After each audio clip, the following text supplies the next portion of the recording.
可行族。先开始，咱来关心拜六就要选举啊！这届选举有3张票，一张选总统，2张选立委，一张是选地方的立委，一张是政党票。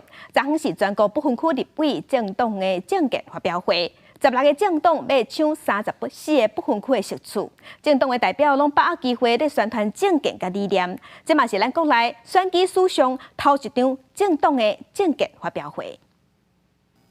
以控制数战战特别高啊！除了总统选前正热，这一摆不分区立委有16个政党推出177人争取34个席位，总是全国不分区立委政党政见发表会。民众党的诉求都是同时落价纳力。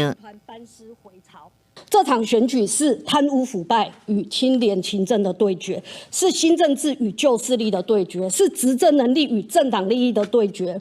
亲爱的国人同胞，你要选哪一个？民进党是讲，这前的成绩强调，那北地地方县市首长已经过半，那未来中央阁过半是一种超大实行的状态。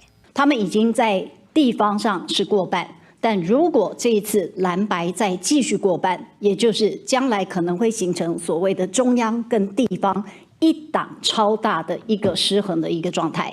时代力量是指出，未来时的角色会加做非常关键。国批评国民党无分区立委第1名韩国瑜无适任立法院长。我们可以预期，选后的新国会将迎来蓝绿阵营不过半的全新局面。时代力量角色会变得非常的关键。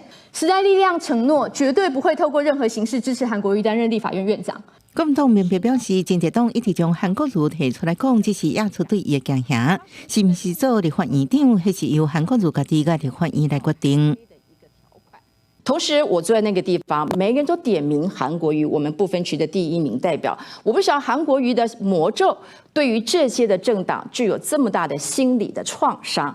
在拿着要拼国会席次最大化的夹杀之下，小党想要加做关键招数，面临政党票保卫战，要拼得票率超过5%，看战进入国会。记者综合报道。